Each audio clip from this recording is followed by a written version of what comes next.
Pato. O Vale dos Reis é um dos sítios arqueológicos mais famosos do Egito. É neste local que foram sepultados os faraós mais importantes de um período da história do Egito Antigo conhecido como Império Novo. No começo do século XX, existia uma ideia de que todas as tumbas dos faraós já haviam sido descobertas. Porém, um arqueólogo britânico chamado Howard Carter pensava diferente. Ele suspeitava que a tumba de um faraó relativamente desconhecido, que reinou por um breve período durante a 18ª dinastia, ainda estava por ser descoberta. Financiado por Lord Carnarvon, também britânico, ele passou anos à procura da tumba no Vale dos Reis. Acontece que, em 1922, Lord Carnarvon havia decidido suspender o financiamento das pesquisas de Carter. Esse ano, então, seria o último ano que Carter teria a possibilidade de procurar a tumba desse faraó até então desconhecido. Curiosamente, na primeira semana de escavações, no dia 4 de novembro de 1922, um dos membros da equipe de Carter quase que acidentalmente descobre um lance de escadas enterrado na areia. Esse lance de escadas aparentemente levava até o leito da rocha. A equipe de Carter começa então a desenterrar essa escadaria, que termina numa parede. O mais interessante é que essa parede ela estava fechada e com o selo real ainda preservado, intacto. Isso significava que Carter havia descoberto, provavelmente, uma tumba até então não violada. Carter então suspende as escavações e manda um telegrama para Lord Carnarvon. No telegrama, ele informa seu financiador que havia feito uma descoberta importante no Vale dos Reis e solicitava sua presença no Egito. No final da tarde do dia 26, Howard Carter, Lord Carnarvon e sua equipe retomam as escavações. Eles removem então a parede externa dessa tumba e se deparam com um corredor. O problema é que esse corredor estava preenchido por pedras. O dia seguinte então é de trabalho árduo de remoção dessas pedras. Ao removerem todas as pedras, eles se deparam mais uma vez com uma parede. E mais uma vez essa parede está intacta e com um selo real. Carter então faz um pequeno buraco no canto superior esquerdo desta parede. Para se certificar que não existiam gases tóxicos emanando desta câmara até então selada, ele pega uma vela e coloca na entrada deste buraco. Certificando-se então que não existiam gases venenosos nesta câmara, Carter passa a olhar através do buraco. A equipe fica em silêncio e alguns minutos se passam. Lord Carnarvon, muito ansioso, pergunta se Carter estava vendo alguma coisa. No que Carter responde em palavras hoje famosas: "Sim, sim, coisas maravilhosas." Carter havia acabado de descobrir então a tumba intacta de um faraó egípcio. As próximas semanas, meses e anos são de intensa pesquisa arqueológica. Atrás dessa parede encontrava-se a câmara funerária desse faraó. E que faraó era esse? Ninguém mais, ninguém menos do que Tutancâmon. Essa, então, é a história da descoberta da tumba de Tutancâmon, que aconteceu no dia 26 de novembro de 1922. E por que eu escolhi falar sobre a descoberta da tumba de um faraó egípcio num vídeo sobre fixação histológica? Eu acho que a primeira explicação mais óbvia é que, se eu estou conversando sobre preservação de tecidos, nada mais justo do que começar falando sobre a primeira civilização que, de maneira sistemática, se ocupou em preservar os tecidos humanos contra os efeitos da putrefação. De maneira inequívoca, podemos considerar que a mumificação é a primeira solução que a espécie humana encontrou para preservar os tecidos e órgãos humanos. O outro motivo pelo qual eu escolhi começar um vídeo sobre fixação histológica falando sobre a descoberta arqueológica da tumba de um faraó é porque eu penso no seguinte cenário. Imagine se a nossa civilização de uma hora para outra desaparecesse. E daqui a 300, 400, 500 anos, arqueólogos do futuro começassem a escavar as nossas cidades. Imagine que por acaso eles comecem a escavar as ruínas de um antigo laboratório de anatomia patológica. Qual seria a reação deles ao entrar num aposento repleto de pequenos bloquinhos de parafina preenchidos por restos teciduais humanos? ou se eles caminhassem mais um pouquinho e encontrassem uma sala em que existissem numerosos pedaços de tecidos humanos e órgãos humanos, alguns deles ainda íntegros, alguns deles parcialmente dissecados. Na sequência, eles poderiam encontrar os resquícios dos textos e dos laudos feitos pelos médicos patologistas, numa linguagem que provavelmente eles não conseguiriam ler. O que será que um arqueólogo do futuro concluiria ao escavar um laboratório de anatomia patológica? Será que ele pensaria que este era um local de pesquisas e diagnósticos médicos? Ou ele bolaria alguma teoria menos convencional? Um outro questionamento que pode ser feito é: por que escolher começar vídeos sobre patologia falando justamente da fixação histológica? Diariamente, grande parte dos diagnósticos médicos são feitas através da análise microscópica de amostras retiradas dos pacientes. Para tanto, as amostras precisam passar por uma série de procedimentos que permitem a confecção de lâminas histológicas. Essas etapas são a fixação histológica, o processamento histológico e a microtomia e a coloração histológica. Sem essas etapas, não é possível confeccionar uma lâmina histológica, e sem uma lâmina histológica, inúmeros diagnósticos de pacientes não poderiam ser feitos. Então, nada mais justo do que começar uma discussão sobre patologia, conversando sobre as técnicas que permitem a confecção de lâminas histológicas. Obviamente que num laboratório moderno de patologia, nós empregamos outras metodologias de investigação. Porém, eu deixarei essas outras metodologias para vídeos posteriores. Além disso, conforme eu for falando sobre a história do desenvolvimento dessas metodologias, eu traçarei alguns paralelos curiosos com o desenvolvimento de um arcabouço teórico muito importante para a medicina, que é a teoria celular da doença. A fixação, então, é a primeira etapa desse processo, e se ela for inadequada, o diagnóstico será impreciso.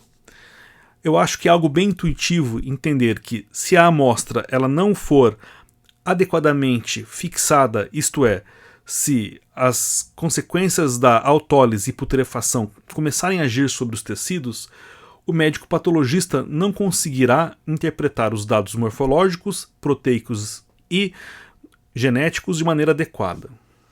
Sem contar que, se todas as análises teciduais tivessem que ser feitas a fresco, provavelmente nós não teríamos o número de diagnósticos que são possíveis hoje.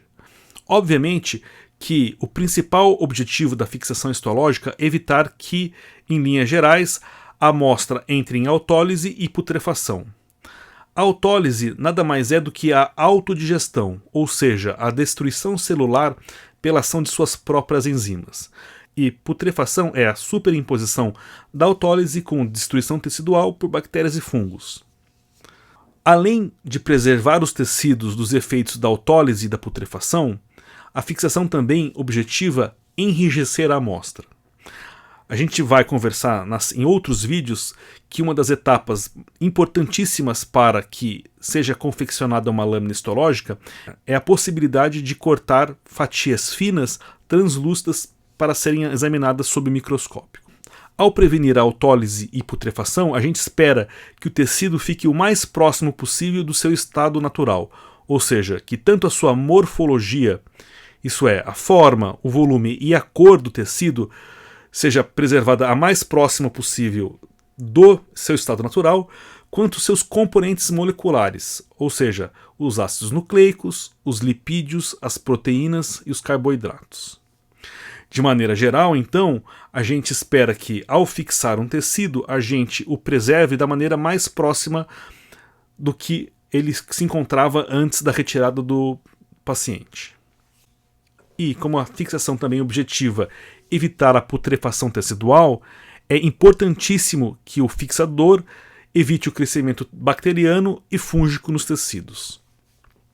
A gente descobrirá rapidamente que não existe um fixador ideal, ou seja, não existe um fixador que consiga ser barato, disponível facilmente, que preserve todas as características morfológicas do tecido e que preserve todas as características moleculares do tecido. Quando a gente escolhe um tipo de fixador, a gente está colocando na balança os artefatos e os benefícios que esse fixador nos promove.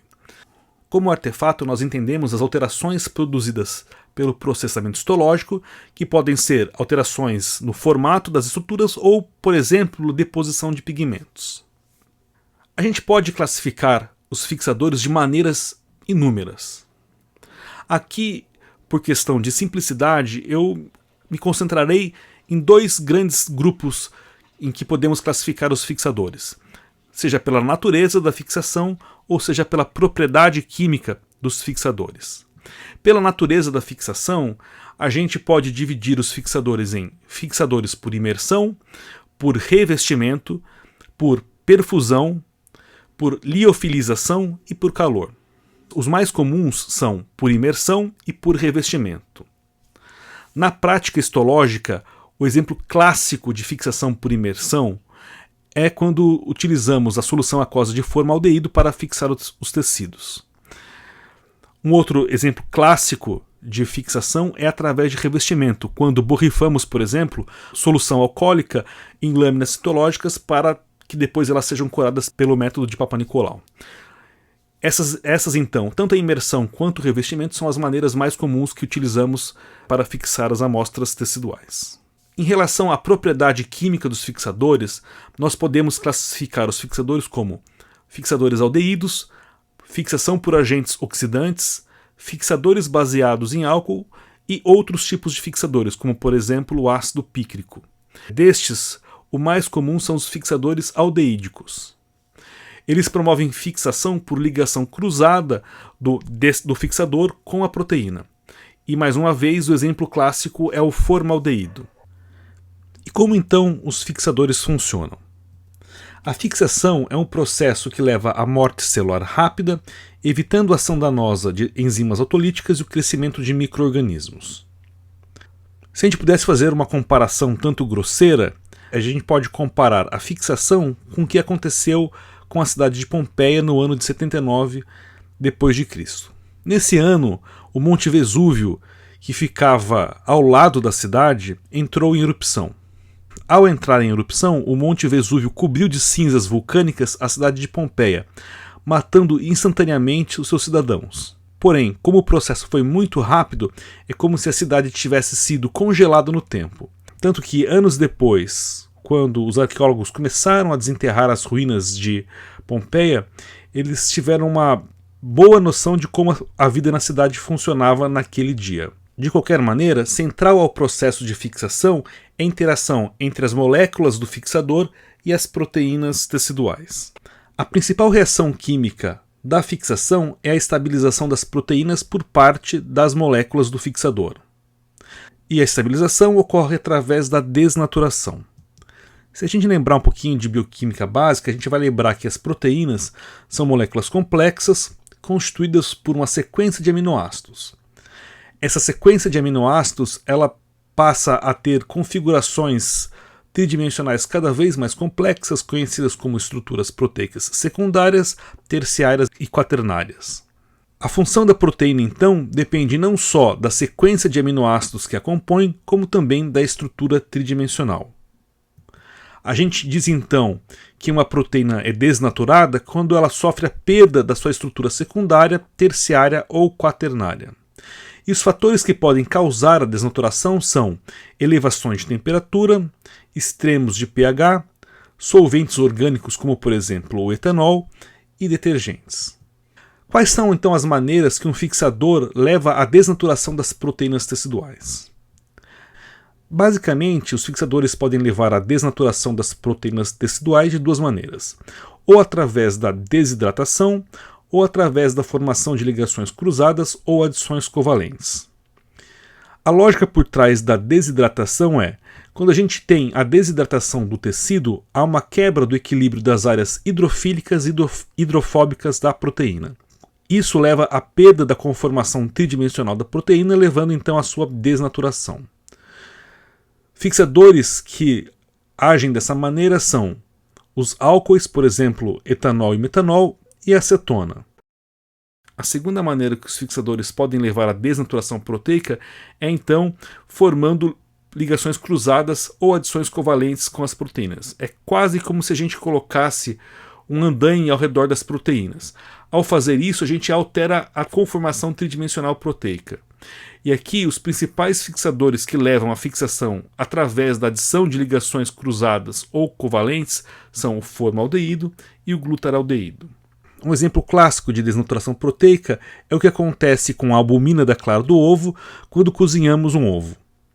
O calor leva então a uma alteração da estrutura tridimensional da albumina, enrijecendo-a. A gente consegue ver claramente então uma diferença macroscópica entre um ovo antes de ser cozido e um ovo após a cocção. A mesma coisa acontece com as amostras fixadas. Antes da fixação, isto é, a fresco, a amostra tem cor e textura diferente de uma amostra após a fixação. E quais então seriam as consequências da desnaturação proteica? Uma das principais consequências da desnaturação proteica é a desativação das enzimas proteolíticas. Quando a gente altera a estrutura tridimensional de uma proteína, ela perde essa função. E isso vale para as enzimas proteolíticas. Quando uma enzima proteolítica, isto é, uma enzima que estava associada à autólise tecidual, é desativada, a gente então bloqueia um dos processos que leva à perda da integridade tecidual quando da retirada da amostra do organismo. Além disso, a desnaturação proteica leva à morte celular rápida. Ao levar à morte celular rápida, ela não só mata as células do tecido a serem fixado, como também leva à morte os micro-organismos que contaminavam o tecido e que muitas vezes estavam associados à putrefação. Além disso, há um aumento da estabilidade e da força das interações de algumas moléculas, com o progressivo endurecimento e preservação da morfologia. Essas são consequências favoráveis da desnaturação proteica para análise histológica. Porém, nem todas as consequências da desnaturação proteica são positivas. Uma das principais metodologias que utilizamos no laboratório de patologia é a imunistoquímica. Em linhas gerais, a imunistoquímica ela funciona da seguinte maneira.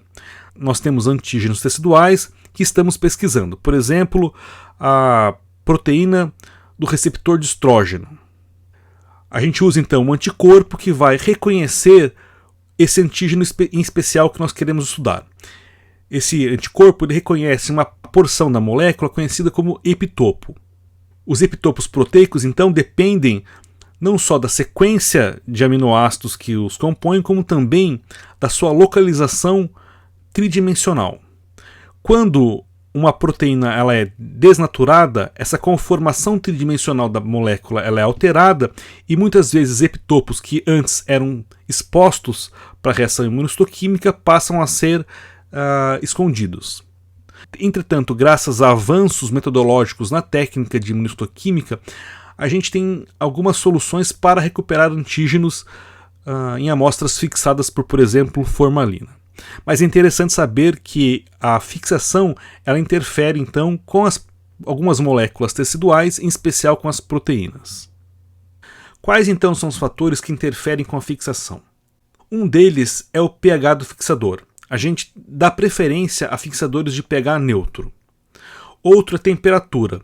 Temperaturas mais altas, em geral, facilitam o processo de fixação. A osmolaridade da solução fixadora também é importante. A gente entende que soluções hipertônicas fixam melhor do que soluções hipotônicas e a agitação da amostra também. Porém, de todos esses, um que tem uma importância prática muito grande é o quanto tempo a gente deixa a amostra fixando numa solução fixadora. Para a formalina, as normas internacionais recomendam que uma amostra não pode ficar menos que 6 horas e não mais do que 72 horas em solução de formalina. E qual então a história do uso dos fixadores? Eu comecei esse vídeo falando justamente sobre a descoberta da tumba de Tutancâmon. Então nada mais lógico do que eu começar sobre a história das metodologias de preservação dos tecidos humanos com o Antigo Egito. Acredita-se que a prática de mumificação surgiu no Egito Antigo por volta do ano 3500 a.C. Provavelmente a fonte de inspiração para a mumificação veio da observação de mumificações naturais dos corpos quando deixados nas areias quentes do deserto. A origem da palavra múmia deriva da palavra persa mum, que basicamente significa cera, que é o aspecto que as múmias ficam após a mumificação, como se elas estivessem revestidas por cera. Após o desenvolvimento da mumificação, passam-se séculos até que novas metodologias sejam testadas para preservar tecidos. E aqui a literatura é um pouquinho controversa, então as datas podem variar um pouquinho e a primazia da utilização de algumas substâncias pode ser questionada. De maneira geral, a gente considera que Robert Boyle, em 1663, passou a utilizar soluções alcoólicas para preservar algumas amostras biológicas. Um outro pioneiro na preservação tecidual foi Marcelo Malpighi. Marcelo Malpighi é uma figura muito famosa na história da medicina. E todo mundo que já estudou anatomia ou histologia já deve ter ouvido falar o nome Malpighi pelo menos alguma vez. Em 1666, na tentativa de tornar a dissecção do rim mais fácil, ele passou a ferver o órgão, ou seja, usar o calor para fixar o tecido. Além disso, para todo mundo que já tenha estudado anatomia e histologia, as palavras pirâmides de Malpighi ou pirâmides renais vêm logo à mente, bem como os corpúsculos de Malpighi ou corpúsculos renais. Porém, é no século XIX que há uma revolução nas metodologias de fixação histológica e também de processamento histológico. É curioso pensar que no início da microscopia, os microscopistas estavam mais interessados em projetar microscópios e menos em preparar as amostras. Tanto que entre os séculos 17 e 18 há pouco interesse em se estudar maneiras de preservar tecidos para análise microscópica. É no século XIX, por sua vez, que há uma explosão do conhecimento de tanto substâncias fixadoras como metodologias gerais de processamento histológico. Cabe lembrar que foi no século XIX, em especial no dia 7 de setembro de 1822, que a independência do Brasil foi proclamada. Qual a história por trás, então, do nascimento do conceito de fixação? Talvez o nascimento da fixação tenha ocorrido em 1833, quando Jacobsen passa a utilizar ácido crômico como agente endurecedor de tecidos. Isso, então, deve ter marcado o nascimento da ideia de fixação não só como uma substância que preservava os tecidos, como os endurecia. O termo fixação foi escolhido, então, em virtude do efeito endurecedor dos líquidos nas amostras. E o endurecimento das amostras era, e é até hoje, muito importante para a realização de cortes histológicos finos. A palavra fixação derivava do latim medieval fixare, que por sua vez era uma derivação verbal do latim fixus, que significava estabelecer firmemente ou imutável. Se a gente olha para uma linha do tempo do século XIX em relação às moléculas utilizadas como potenciais fixadores teciduais, a gente observa uma explosão de conhecimento. Começando então em 1833 com Jacobsen, que utilizou o ácido crômico como agente endurecedor e que provavelmente marcou o início do conceito moderno de fixação tecidual. É no século XIX que fixadores como ácido acético, tetróxido de ósmio, ácido pícrico, fixador de Zenker e solução de Bohn são desenvolvidos. Porém, nenhum deles se compara à utilização do formaldeído como fixador tecidual. A primeira menção do formaldeído como fixador tecidual acontece em 1892 por Trillat. Se a gente colocar então o desenvolvimento das técnicas de fixação tecidual no contexto das principais descobertas médicas, a gente observa então que no século XVII, quando Robert Boyle começou a usar a solução alcoólica para a preservação de tecidos, isso aconteceu entre a descrição da circulação sanguínea por William Harvey, em 1628, e a descoberta dos micróbios por Leeuwenhoek, em 1677. Já a explosão de conhecimentos de soluções fixadoras no século XIX, ela acontece então junto, por exemplo, da primeira instância de anestesia cirúrgica por Crawford Long em 1842, pelo desenvolvimento da teoria microbiana das doenças por Semmelweis, Pasteur e Koch entre os anos 1840 e 1870. É nesse contexto que Ferdinand Bloom e Trilat passam a conversar sobre a utilização de formaldeído como solução fixadora. A grande molécula associada à fixação histológica é o formaldeído. Eu já antecipei que em 1892 Auguste Trilat fez a primeira menção da utilização de formaldeído como fixador tecidual. Porém, o cientista que foi o responsável pela descoberta do formaldeído foi o químico russo Alexander Butlerov, em 1859. Nesse ano, ao tentar sintetizar metileno glicol, ele percebeu um odor característico do gás de formaldeído durante a síntese dessa molécula. Butlerov então sintetizou o formaldeído na forma gasosa. Entretanto, passaram-se cerca de 10 anos até que a solução aquosa de formaldeído, que a gente hoje chama de formalina, tivesse sido produzida por August von Hofmann. Em 1867, von Hofmann foi o primeiro cientista a produzir então a solução aquosa de formalina. O processo de produção industrial, entretanto, só foi patenteado em 1889, o que permitiu então a produção em escala comercial do formaldeído. Como eu falei anteriormente, a primeira pessoa a fazer uma referência do formaldeído como solução fixadora foi o químico e biólogo francês Auguste Trilat. Nessa ocasião, Trilat patenteou um método na França de produção de formaldeído como antisséptico e, durante esse trabalho, especulou se essa molécula poderia ser utilizada para fixar carne, plantas e cadáveres.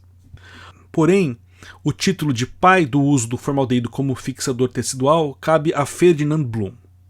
Foi em 1893 que Ferdinand Bloom passa a utilizar o formaldeído como fixador tecidual. O Dr. Bloom, curiosamente, não era patologista. Ele nasceu em Frankfurt, na Alemanha, em 3 de outubro de 1865 e se graduou em medicina pela Universidade de Freiburg. A sua história profissional cruza com o formaldeído quando uma companhia química alemã, chamada de Meister, Lucius e Brüning, o contrata para testar as capacidades antissépticas do formaldeído. Foi o Dr. Bloom que percebeu que a diluição de formalina 10% ou formaldeído a 4% tinha não apenas uma boa ação lenta germicida, como também tornava a ponta dos dedos de quem utilizava a solução enrijecida. Algo, aliás, que todo mundo que trabalha com formaldeído nos laboratórios de patologia percebe. Essa rigidez era a mesma observada quando se fixavam amostras em álcool e, como a gente falou previamente, se encaixava perfeitamente com o conceito moderno de fixação tecidual. Baseado nessa experiência, passou-se a utilizar até hoje a formalina como solução fixadora, inclusive na mesma diluição de 1:9. Estes, então, são os 2 artigos publicados por Dr. Bloom falando sobre as propriedades químicas do formaldeído. É curioso pensar que Dr. Bloom trabalhou com formaldeído antes de completar 30 anos, bem no início de sua carreira científica. O primeiro artigo fala sobre o formaldeído como antisséptico e o segundo artigo do formaldeído como agente de endurecimento, ambos publicados em 1893. Há ainda uma relação histórica muito interessante entre o trabalho de Dr. Bloom e a teoria microbiana das doenças. As pesquisas de Dr. Bloom sobre as propriedades do formaldeído ocorreram no contexto do desenvolvimento da teoria microbiana das doenças. Segundo a teoria microbiana das doenças, desenvolvida por Semmelweis, Pasteur e Koch, algumas doenças seriam causadas pela contaminação por micro-organismos, isto é, organismos muito pequenos para serem vistos a olho nu. Como observado, Dr. Bloom foi contratado justamente para investigar os efeitos antissépticos do formaldeído. Ou seja, sem a teoria microbiana das doenças, provavelmente não teríamos descoberto as propriedades fixadoras do formaldeído. E a fixação tecidual adequada permitia um ganho técnico muito importante para o estudo tecidual das doenças. E é essa outra grande ideia do século XIX, a teoria celular das doenças. Isto é, que as doenças teriam sede nas células do corpo humano. Foi o pai da patologia moderna, o médico alemão Rudolf Virchow, um dos principais proponentes que as doenças humanas se originavam nas células. E como eu falei previamente, diariamente milhares de diagnósticos médicos são feitos justamente através da análise das alterações patológicas em tecidos humanos. Essa é uma relação bastante interessante entre esses dois avanços do conhecimento médico no século XIX. Não deixa de ser curioso pensar que o formaldeído, substância muito importante para os patologistas hoje, foi estudado justamente pelas contribuições em virtude da teoria microbiana das doenças. E que Rudolf Virchow, ironicamente, via com desconfiança a teoria desenvolvida por Semmelweis, Pasteur e Koch. A descoberta do formaldeído também tem alguns paralelos cósmicos. Por exemplo, no lado oculto da Lua, nomeou-se uma cratera de cerca de 40 km de diâmetro como cratera Bluterov, em homenagem a Alexander Bluterov, o descobridor do formaldeído. Além disso, uma outra ligação espacial do formaldeído é que, em 1969, o formaldeído foi a primeira molécula orgânica poliatômica a ser descoberta no meio interestelar por radioastronomia. Desde então, tem se detectado formaldeído em outras regiões da galáxia. O que me faz imaginar que, se no espaço há formaldeído, provavelmente no espaço há patologistas. O formaldeído é, sem sombra de dúvidas, então, o fixador mais utilizado nos laboratórios de patologia pelo mundo afora. Porém, existe uma certa confusão na nomenclatura dessas substâncias. A gente ouve muitas vezes falar em aldeído, formol e formalina. Então vamos estudar um pouquinho melhor a origem dessa nomenclatura. Vamos começar então falando sobre aldeídos. Aldeídos são funções orgânicas que têm em comum uma estrutura de carbono, hidrogênio e oxigênio ligado a um radical R. Esse grupo de carbono, hidrogênio e oxigênio é formado por um centro carbonila, isto é, carbono e oxigênio unidos por uma ligação dupla ligado ao hidrogênio. Essa estrutura é chamada de grupo formil ou formila. O nome aldeído foi dado por Justus von Liebig a partir da contração dos nomes latinos álcool desidrogenado. Qual seria então a relação entre formil, ácido fórmico, formaldeído e formigas? Ao compararmos as estruturas moleculares do aldeído com as do grupo formil, ácido fórmico e formaldeído, observamos uma semelhança muito grande. Começando pelo grupo formil. O grupo formil ele é constituído basicamente pelo grupo carbonila ligado ao átomo de hidrogênio, sem o radical R. O ácido fórmico, por sua vez, tem uma estrutura muito semelhante à dos aldeídos, com a diferença em que o radical R é substituído pelos átomos de oxigênio e hidrogênio, enquanto, por sua vez, o formaldeído é essencialmente um aldeído em que o radical R é substituído por um átomo de hidrogênio. E o que isso tem a ver então com formigas? O nome fórmico vem do latim formiga, que obviamente significa formiga.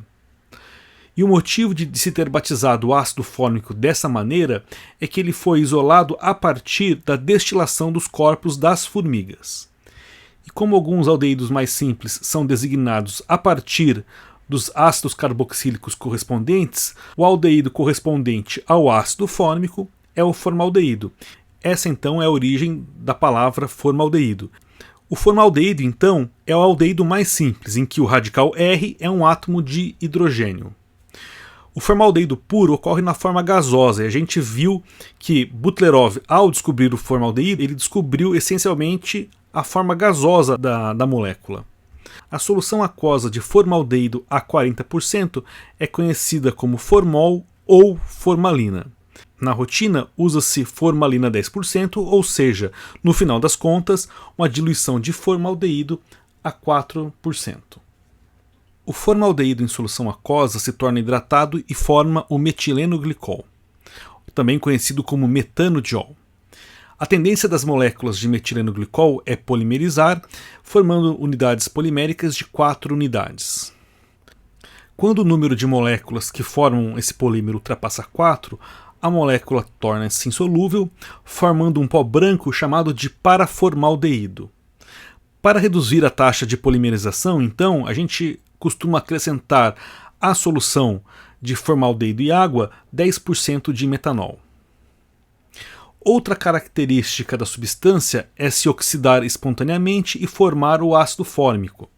O ácido fórmico é responsável, como a gente observará na sequência, pela formação do pigmento de formalina em amostras ricas em sangue. Além disso, há outras considerações práticas sobre a utilização de soluções aquosas de formaldeído. Devemos dar preferência à utilização de formalina neutra tamponada, uma vez que os resultados dos testes moleculares e imunistoquímicos costumam ser melhores com esse tipo de formalina. O volume do fixador deve também ser pelo menos 10 vezes maior que o volume do espécime. Em amostras de biópsias, isso raramente é um problema. Entretanto, para espécimes cirúrgicos maiores, não é incomum observarmos uma não obediência dessa orientação.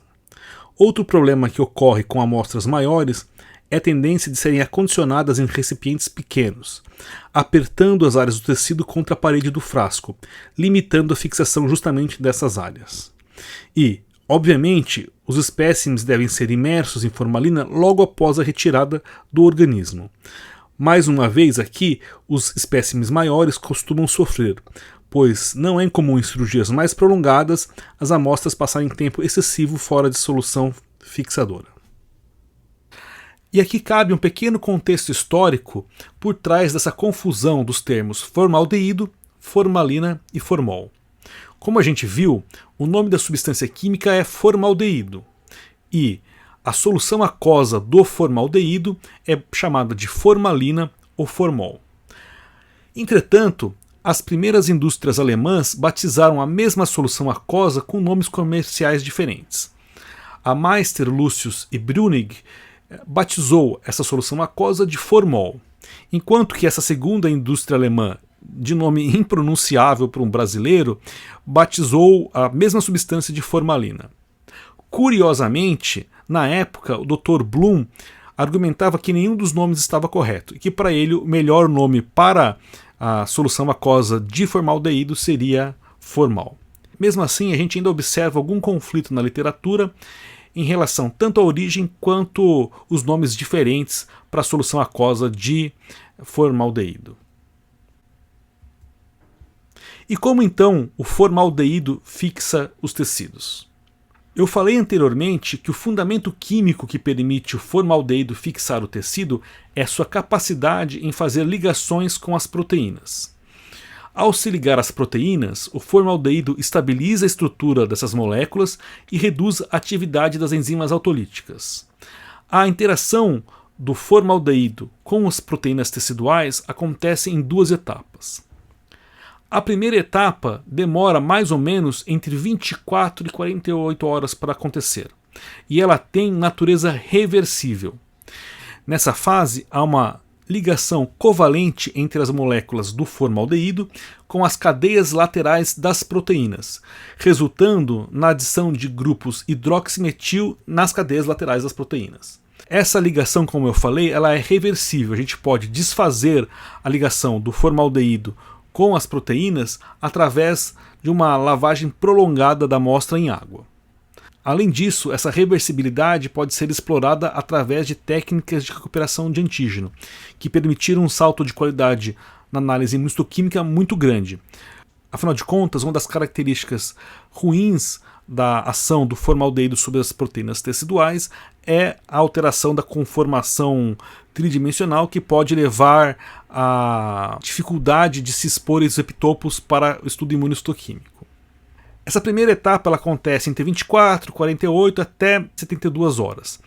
A partir do segundo ou terceiro dia, inicia-se a segunda etapa da fixação pelo formaldeído.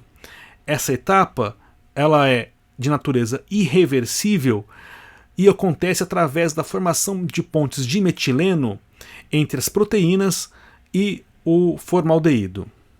A principal consequência dessa irreversibilidade da segunda etapa da fixação por formaldeído é que há uma progressiva redução na nossa habilidade em recuperar tanto antígenos quanto ácidos nucleicos nessas amostras que ficam fixadas por muito tempo.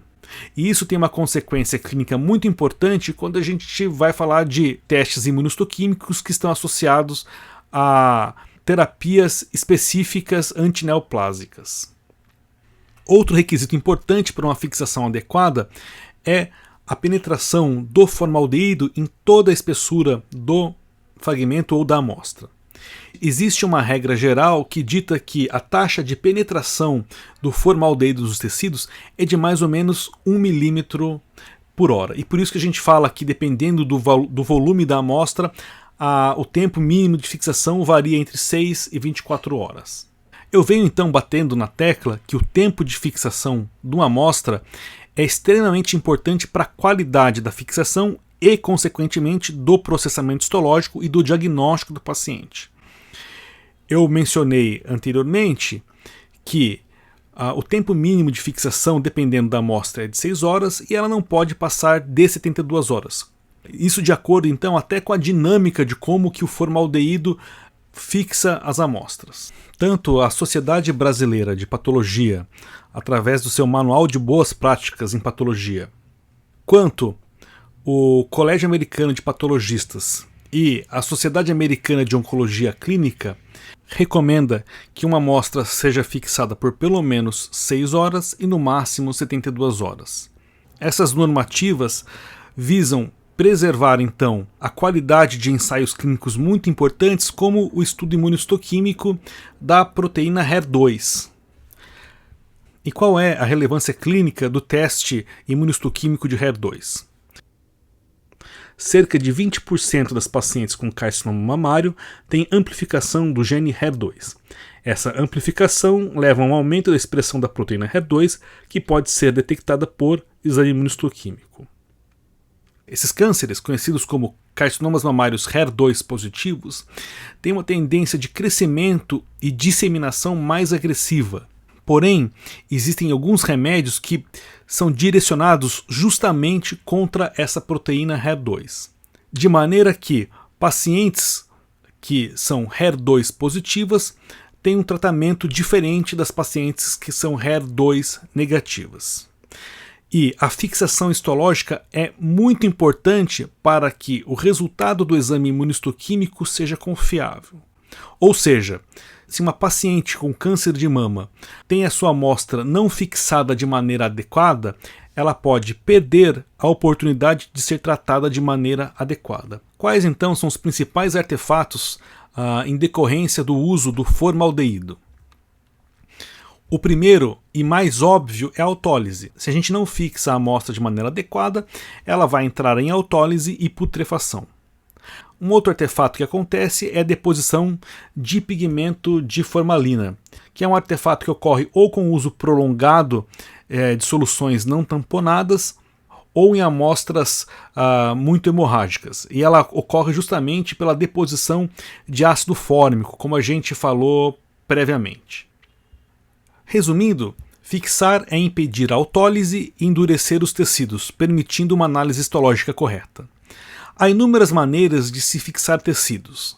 A mais comum é a fixação química por imersão em solução aquosa de formaldeído, também conhecida como formol ou formalina.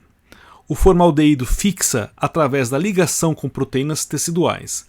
Isso estabiliza as proteínas, impedindo a ação de enzimas autolíticas e matando os micro-organismos contaminantes que eventualmente levam à putrefação. O tempo adequado de fixação em formalina depende muito do tamanho da amostra, porém ele não pode ser menor que 6 horas ou ultrapassar 72 horas. E, finalmente, uma fixação inadequada pode causar desde testes falsos negativos em análises imunistoquímicas até impossibilitar o diagnóstico histológico de uma maneira geral. Para quem tiver interesse em estudar um pouquinho mais sobre o assunto, eu criei um site para acompanhar os vídeos no YouTube. O endereço é www.patognomônico.com.br. Lá vocês encontrarão textos de apoio para o vídeo, com inúmeras referências bibliográficas e links para sites sobre fixação histológica. Eu comecei esse capítulo justamente falando sobre a história da descoberta da tumba de Tutancâmon. Me permitam então, mais uma vez, voltar ao Egito Antigo.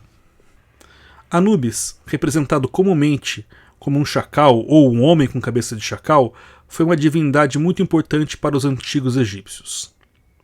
Muitas vezes chamado de deus da mumificação, era frequentemente associado à mumificação, aos cuidados dos restos mortais e do além-vida. Sua importância no processo de mumificação era tanta que, durante a mumificação de um faraó, esperava-se que um dos sacerdotes vestisse uma máscara que o representasse. Inclusive, na própria tumba de Tutancâmon encontrou-se um Anubis sentado sobre um altar. Na atual ilustração, demonstra-se a cerimônia de pesagem do coração, na qual Anubis comparava o peso do coração do falecido com a pena. Apenas se o coração pesasse o mesmo que a pena, o falecido poderia se unir a Osíris na vida eterna. Os antigos egípcios acreditavam que a morte não era o fim da vida, mas apenas uma transição entre estágios diferentes da existência. Entretanto, para que sua jornada no além-vida fosse possível, o corpo físico teria que ser mantido intacto, permitindo que a alma o reconhecesse. A mumificação, então, era essencial para que a alma seguisse seu caminho na vida após a morte. Não há como deixar de notar um certo senso de beleza histórica e até mesmo poesia no fato que, milhares de anos após as primeiras mumificações, a preservação dos tecidos humanos continue sendo muito importante. Se antes procurávamos preservar corpos para permitir a entrada da alma na vida eterna, hoje preservamos tecidos para fazermos diagnósticos corretos e, desta maneira, prolongarmos a nossa vida terrestre. Obrigado pela audiência e até o próximo capítulo, em que conversaremos sobre as técnicas histológicas e a microtomia.